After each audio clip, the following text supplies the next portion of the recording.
నమస్కారం. నరక చతుర్దశి ప్రత్యేక కార్యక్రమానికి స్వాగతం. నరక చతుర్దశి అంటే ఏమిటి, ఆ రోజు ఎలాంటి పూజ చేయాలి, ఎలాంటి పూజా విధానం ఉంటుంది, అలాగే ఏ ఆకులతో పూజ చేస్తే మనకు మంచిది అనే విశేషాలు మనం తెలుసుకుందాం. యమాయ ధర్మరాజాయ మృత్యువే చ అంతకాయ చ వైవస్వతాయ కాలాయ సర్వభూతక్షయాయ చ ఔదంబరాయ దద్నాయ నీలాయ పరమేష్టినే వృకోధరాయ చిత్రాయ చిత్రగుప్తాయ వై నమః నరకాయ ప్రధాతవో దీపః సంపూజ్య దేవతా. గురుగారు, దీపావళిలో భాగంగా మీరు నరక చతుర్దశి గురించి ఒకసారి తెలియజేస్తారా? ఇప్పటి వరకు దీపావళిలో భాగంగా మనం ధనత్రయోదశి రోజు ఏం చేయాలి, ఎలాంటి ఆచార నియమాలు పాటించాలనే విషయాల్ని చక్కగా తెలియజేశారు. అయితే ఈ నరక చతుర్దశి అంటే ఏమిటి, దీని హైలైట్ మీరు ఇంతకుముందు చెప్పారు ఏంటనేది, అసలు పూర్తిగా తెలియజేస్తారా ప్రేక్షకులకి? నరక చతుర్దశి రోజున ఏం చేయాలి? మనకి ఆశ్వీజ కృష్ణ చతుర్దశి అంతిది యందు చంద్రోదయ కాలానికి, అంటే పంచాంగంలో తెలియపరుస్తాం. ఈరోజు చంద్రోదయం, సూర్యోదయం, సూర్యాస్తమయాలు ఏ విధంగా ఉంటాయో చంద్రోదయాలు చంద్రాస్తమయాలు కూడా తెలియపరచడం జరుగుతూ ఉంటుంది. అలానే చంద్రోదయానికి తైలాభ్యంగమును ఆచరించాలని చెప్పేసి చెప్పబడుతూ ఉన్నది మనకు. ఆ తైలాభ్యంగనము చేయటం వలన నరక బాధలు ఉండవు అనేటటువంటి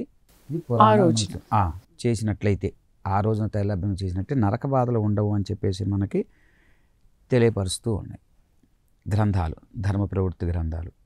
అంటే చతుర్దశి తిథి రోజు చంద్రోదయం సమయానికి ఉన్నటువంటి తిథి లేని ఎడల, ఒకవేళ చతుర్దశితో త్రయోదశి మనకి చంద్రోదయం గనక లేని ఎడల, త్రయోదశి తిథి యందు చంద్రోదయ సమయానికి గల చతుర్దశి తిథి యందు అభ్యంగనాన్ని ఆచరించమని చెప్పబడుతూ ఉన్నది. అంటే మనం దీన్నే ఈ చంద్రోదయానికి స్నానం చేసే చతుర్దశి ఉన్నటువంటి దాన్ని చేసేటువంటి తర్వాత అభ్యంగ స్నానం చేసే విధి విధానాలనే మనము నరక చతుర్దశి అని చెప్పి పిలువబడుతూ ఉన్నాం. ఈ నరక చతుర్దశికి ఎవరెవరు ఆచరించారు ఇక్కడ విశేషం, సకాములు, నిష్కాములు, తర్వాత సర్వసంగ పరిత్యాగులు కూడా. సర్వసంగ పరిత్యాగం అంటే యుతులు, వీరందరూ కూడా ఈ రోజున స్నానం చేయవలసింది. ఓకే, నరక చతుర్దశి రోజు సర్వసంగ పరిత్యాగులు కావచ్చు, యతులు అంటే తెలుసు కదా, యతీశ్వరులు, అది యతీశ్వరులు, వీళ్ళందరూ అభ్యంగం చేయడానికి ఎటువంటి దోషము ఉండదు అని చెప్పి మనకి ధర్మశాస్త్రంలో చెప్పబడుతుంది. వీటి వలన ఈ నరక చతుర్దశి యందున గనక ఇటువంటి అభ్యంగ స్నానాన్ని గనక ఆచరించినట్లయితే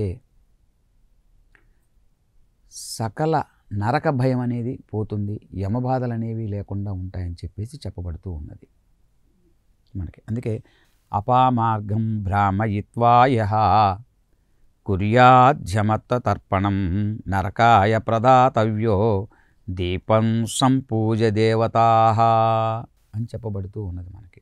అంటే ఈ చతుర్దశి యందు తండుల తెలలు కలిపినటువంటి ఉదకమును, నీటిని తీసుకోమన్నాడు.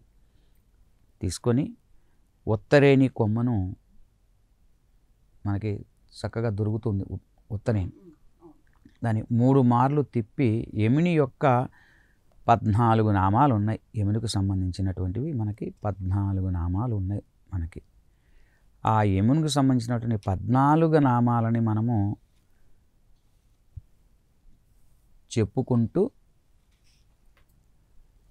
దేవతీర్థంగా తర్పణాలు చేయమని చెప్పబడుతూ ఉంది. ఆ నామాలు చెప్పుకుంటూ వాటితో తర్పణం చేస్తే, అయితే ఇంతేకాకుండా సంధ్యా సమయంలో వాకిటి యందు దీపం పెట్టమని కూడా ధర్మశాస్త్రం చెప్పబడుతుంది. ముందుగా వీటి తర్పణాలకి యమునికి ఇవ్వటం అనేది ప్రాధాన్యత. ఈ తర్పణాలుకి వచ్చేసరికలా ఇందాక చెప్పినటువంటి 14 నామాలు ఏవి చెప్పాలన్నా కూడా చెప్పుకొని ఈ తర్పణ అనేటువంటిది వదులుకోవాలి. అట్లనే అశ్వినస్యాపితే పక్షే చతుర్దశ్యాం విధూధయే స్నాతవ్యం తిలతైలేన శరైర్నరకభీరుభిః త్రయోదశీయుతాయాంచ చతుర్దశ్యామిషాసితే విధూదయే సరస్నానమాన్నరకం నైద పశ్యతి. ఇటువంటి చతుర్దశి రోజున ఆ తైలాభ్యంగనం చేసి ఈ తర్పణను కనుక విడుచుకున్నట్లయితే నరక బాధలు ఉండవు అంటాడు. దీనికి ఈ ఇచ్చేటటువంటి తర్పణాలకి తండ్రి ఉన్నవారు కూడా చేయవచ్చు. తండ్రి ఉన్నవారు చేయగలిగేటటువంటి తర్పణాలు ఇది ఒకటే, చతుర్దశి రోజు చేసేటటువంటిదే. ఇది చాలా శ్రేష్టము, మంచిది కూడా. తర్పణ మొదలటం ఇది ఆచరించమని చెప్పబడుతూ ఉంది ఈరోజు ఈ నరక చతుర్దశి రోజున. సో అభ్యంగ స్నానం చేయాలి, అట్లనే ఈ చతుర్దశి రోజున సాయంకాల ప్రదోషకాలం చెప్పబడింది మనకి. ప్రదోషకాలం సూర్యుడు మనకి అస్తమయానికి సంబంధించినటువంటి నుంచి ఒక తరువాత గంటన్నర వరకు, అంటే సుమారుగా సాయంత్రం 5:30 నుంచి 5:30 నుంచి 7:30 వరకు ఇది ప్రదోషకాలంగా చెప్పబడుతూ ఉన్నది సుమారుగా. ఈ చతుర్దశి కాలంలో దేవాలయంలో కానివ్వండి, మఠములలో కానివ్వండి, ప్రాకారముల యందు కానివ్వండి, ఉద్యానవనముల యందు కానివ్వండి, ధేనువు శాల, అశ్వశాల, గజశాల, ఏనుగుల్ని ఉండేటటువంటి స్థానం యందు కానీ, గుర్రాలు ఉండేటువంటి స్థానాల్లో కానివ్వండి, గోశాల యందులు కానివ్వండి, మఠాల యందు కానివ్వండి, అలానే మనకి గోశాల, ఉద్యానవనముల యందు కానివ్వండి, మఠముల యందు కానివ్వండి, ప్రాకారముల యందు కానివ్వండి, దేవాలయములు, ఏ దేవాలయమైనా, అది విష్ణువాలయమైనా, శివాలయమైనా, అమ్మవారి దేవాలయమైనా, ఏ దేవాలయమునందైనా సరే మనము ఈ దీపాలను వెలిగించాలని చెప్పబడుతుంది. ఇది చాలా విశేషమైనటువంటి పుణ్యాన్ని కలగజేస్తుంది. తప్పనిసరిగా ఇది ఆచరించాలి. ఆ రోజున ఆచరించాలి. సాయంకాలం పూట ప్రదోషకాలంలో 3,000,000 దేవతలు కొలువై ఉంటారని కూడా చెప్పబడుతూ ఉంటుంది. అందుకని ఏ ముహూర్తం లేకపోతే మధ్యాహ్నం పూట అభిజిత్ ముహూర్తాన్ని సాయం ప్రదోషకాలంలో చేయమంటాడు. అందుకే ప్రదోషకాలంలో చేసేటటువంటి ప్రతి శుభకార్యాలు కూడా మంచి ఫలితాన్ని, రెట్టింపు ఫలితాన్ని ఇస్తాయి. అందుకే వెనక పెద్దలు మనకి అసుర సంధ్య వేళ అంటాం. అరే పొద్దుగుకే ముందు ఏంద్ర పిచ్చి మాటలు అని ఇంట్లో నిద్రపోతున్నా కూడా ఎవరిని పండుకొని ఆ సమయానికి వాకిలు మూసేసి ఉంచకూడదు. ఆ సమయంలో అసుర సంధ్య వేళలో. కాబట్టి ప్రదోష సమయం చాలా విశిష్టత కలిగింది. ఎటువంటి చెడు పనులు, అంటే విడి రోజులు చేయమని కాదు, చెడు పనులు అనేటటువంటివి ఆ ప్రదోషకాలంలో అసలు చేయకూడదు, ఎప్పుడు చేయకూడదు. ఆ రోజు అసలు పనికిరాదు.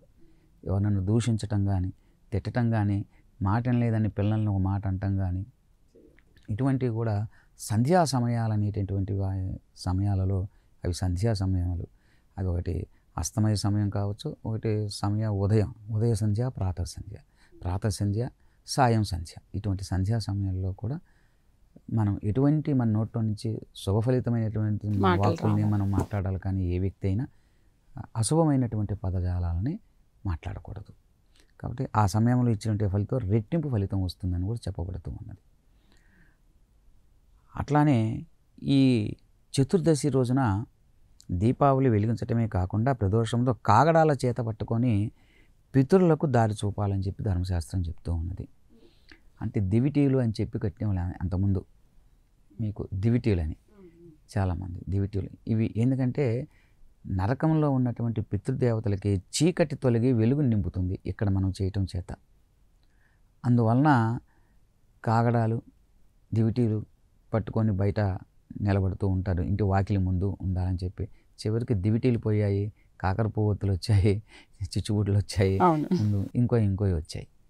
వాస్తవానికి దివిటీలకి ప్రాధాన్యత చెప్పబడింది. అసలు అవి పోయాయి. ఇప్పుడు బాంబులు, ఆటం బాంబు, ఏవేవో బాంబులు అని ఇవన్నీ వస్తూ ఉన్నాయి. సరే, అది వేరే విషయం అనుకోండి. కాబట్టి ఆ చతుర్దశి రోజున మనం ఇవి కనుక దివిటీలు చేసి బయట ఇంటి వాకిట ముందు ఉన్నట్లయితే పితృదేవతలకి చక్కగా చూపిన వాళ్ళు అవుతారు. దానివల్ల పితృదేవతల యొక్క అనుగ్రహం మనం ఎందుకు కలుగుతుంది? పితృదేవతలు మనకు పైనుండి శపించకుండా మనకు ఆశీస్సులు ఇస్తారు. మన జీవనం వృద్ధి జరుగుతుంది. మనకి ఎటువంటి యమబాధలు కానీ నరక బాధలు కానీ లేకుండా ఉంటాయని చెప్పేసి ధర్మశాస్త్రంలో చెప్పబడుతూ ఉంది. అయితే గురుగారు, ఈ 3 రోజుల పాటు కూడా ఈ పండగల్ని చాలా ఆర్భాటంగా చేసుకుంటూ ఉంటారా? మన తెలుగువారు ప్రత్యేకించి దీపావళిని బాగా ఆర్భాటంగా చేసుకుంటారు, క్రాకర్స్ అవన్నీ కాలుస్తూ ఉంటారు కదా. ఈ 2 రోజులు కూడా అంతే ఆర్భాటంగా చేసుకుంటారు, అంతేనా? ధనత్రయోదశి కానీ నరక చతుర్దశి కానీ ఇవి రెండు కూడా చక్కగా ఆర్భాటంగా, అది పుణ్యం కోసం, బాధలు తొలగిపోవటం కోసం ఎక్కువగా చేసుకునేటువంటి కూడా చెప్పవచ్చు. నరక బాధలు, యమ బాధలు, ఆరోగ్య బాధలు ఇవన్నీ కూడా తొలగించేటటువంటి చెప్పవచ్చు. ఈ 3 రోజుల పాటు కూడా మనకి ఇంకా చెప్పబడిన శాస్త్రంలో చతుర్దశి, అమావాస్య, మూడవది పాడ్యమి, దాన్ని మనం బలిపాడ్యం అని చెప్పబడుతూ ఉన్నాం. ఈ 3 తిథులను కలిపే మనము దీపావళి అంటాం. ఈ వరుసని ఇలా కూడా దీపావళి అంటాం. ఇందాక దీపాల వరుసని దీపావళి అన్నాం. అలానే ఈ 3 రోజులు కూడా దీపాలు పెట్టాలి. ఓకే, అది కూడా వరుసే. కాబట్టి ఈ 3ని కలిపి కూడా దీపావళి అని చెప్పబడుతూ ఉన్నది. దీపాలు మనం బయట పెట్టుకోవాల్సింది ధనత్రయోదశి నుంచి మొదలు పెట్టాలి. అంటే ఇక్కడ విశిష్టత ఉన్నది. ధనత్రయోదశి పెట్టేటటువంటిది, చతుర్దశి పెట్టేటువంటి ప్రాధాన్యత వేరు, దీపావళి రోజు నుంచి పెట్టినట్టు వేరు, బలిపాటి నుంచి పెట్టినట్టు వేరు, విధి విధానాలు ఉన్నాయి. కానీ మొదలైతే అక్కడి నుంచి దీపాలు వెలిగించడం అక్కడి నుంచి మొదలు. అంటే అందరికీ తెలుస్తుంది దీపావళి మొదలైంది. ఇప్పుడు కూడా సాయం సంధ్యలో దీపారాధన చేయమనే చెప్పబడుతూ ఉంది. ఇది ఈ ఒక్కరోజు చెప్తున్నది కాదు. కాకపోతే ఇది విశేషంగా ఇంట్లో చేసేది కాకుండా బయటను, ప్రాకారాల్లోనూ, దేవాలయాల్లోనూ వెలిగించమని చెప్పబడుతూ ఉన్నది. ఈ 3 రోజులు కూడా, అంటే దీపావళికి ఎలాగో లక్ష్మీ పూజ మనం చేసుకుంటాము, ఈ 2 రోజుల పాటు ఈ 3 రోజులు చేయటం వలన విశేషమైనటువంటి పుణ్యఫలప్రదం చెప్పబడుతుంది. అంటే ఈ కాలమందు గనక ఇది గనక ఆచరించినట్లయితే అక్షయ ఫలప్రదం అవుతుంది అని చెప్పబడింది. ధర్మ ప్రవృత్తిలో చెప్పబడింది, అక్షయ ఫలము పొందుతారని. అంటే అమావాస్య తిథినందు, అట్లా చతుర్దశి రోజున, దీపావళి రోజున, ఈ 3 ఉన్నటువంటి. గురుగారు, నరక చతుర్దశి రోజున ఈ పూజలతో పాటు ఇంకా విధిగా ఏం చెయ్యాలి ఆ పండుగ రోజు? మనకి భవిష్యోత్తర పురాణంలో చెప్పబడుతుంది. కార్తీక కృష్ణపక్షేతు చతుర్దశ్యామినోదయే అవశ్యమేవ కర్తవ్యం స్నానం నరకభీరుభిః అని చెప్పబడింది భవిష్యోత్తర పురాణంలో. అంటే జలపరముగా కూడా తలస్నానానికి నిబంధనలు కొన్ని ఉన్నాయి. అంటే చతుర్దశి రోజున నీటిలో గంగాదేవి సమామితమై ఉంటుంది అని చెప్పబడింది. అంటే ఒకరోజు ముందుగానే నీటిని పట్టుకొని, ఇంకొక విధానం కూడా చెప్పబడింది. ఒకరోజు ముందుగానే నీటిని పట్టుకొని పాత్రలో ఉంచి ఆ నీటిలో జలాది దేవతలను ఆహ్వానింపచేసి, కలశంని లో నీళ్ళు పోసుకొని ఒక ఇందులో దాంట్లో జలాది దేవతలందరినీ కూడా ఆవాహనం చేసుకొని, అట్లానే ఇంకా అవసరం సకల మహానది మనకి దివ్యతీర్థ సాన్నిధ్యాన్ని కలుగు చేయాలని చెప్పేసి మనం పూజించుకోవాలి. ఉంటే వేసుకొని పూజించుకోవాలి. మనం దాన్ని పూజించుకొని ఆ నీటితో స్నానం చేయమని చెప్పబడింది మనకి వాటితో. అలానే ముందు రోజు పాత్రలో నీటిని ఉంచినప్పుడు ఉత్తరేణి, తుమ్మ, తగిరస అనేటటువంటి ఆకు మండల్ని, ఆ చెట్ల కొమ్మలతో నీటిని కలయబెట్టమన్నాడు. దాంట్లో ఉత్తరేణి, తుమ్మ, తగిరస ఇవి ఆ మొక్కలు ఒక కొమ్మలు, అవి ఔషధ గుణాలని కలిగి ఉంటాయి. అవి వీటిలోకి వచ్చేలా చేసి స్నానం చేయడం ద్వారా చర్మ శరీరం ఆరోగ్యాలని కాపాడుకోవటం కోసం కూడా కొంత చెప్పబడింది. ఇది ఇంకొక రకంగా చెప్పబడింది. కాబట్టి ఇది కూడా ఒక మంచి ఇదే. అందుకని మనకి ప్రకృతిలో ఉండేటటువంటి మొక్కల నుంచి ఉండేటటువంటి ప్రతిదీ కూడా మనకి ఆరోగ్యానికి సంబంధించినటువంటిది. ఆయుర్వేదం. ఆయుర్వేదం. ఇప్పుడు చాలామంది మేకలు అడవికి తోలకెళ్తూ ఉంటారు. మేకకి గాయాలు అయ్యాయి అంటే 2 రోజుల్లో మారుతాయి. కారణం ఏంటంటే అవి తినేది ఆకులే. అది కాకుండా అక్కడ ఏ కొమ్మ ఆకులు ఆ పుండుకు రాసుకుందో దానివల్ల కూడా నయమవుతాయి. వాటి ఎటువంటి మందులు వాటికి వాడాల్సిన అవసరం లేదు. అది ప్రకృతిలో తిరిగేటటువంటి జంతువులు. అలానే కొంత మనము కూడా ఇటువంటివి కనుక చేసినట్లయితే శరీరానికి చక్కగా, చర్మానికి ఎటువంటి ఇది లేకుండా చక్కగా బాగా ఉంటుందని చెప్పి చెప్పబడుతూ ఉన్నది. అట్లానే నరక చతుర్దశి రోజు చేసుకోవాల్సినటువంటివి కూడా కొన్ని చెప్పబడ్డాయి వంటకాల్లో కూడా. ఈ 3 రోజుల వంటకాల్లో పాటు నియమాలు ఉన్నాయి. నరక చతుర్దశి రోజు చేసినట్టు వంటకాల్లో కొద్దిగా నియమాలు ఉన్నాయి.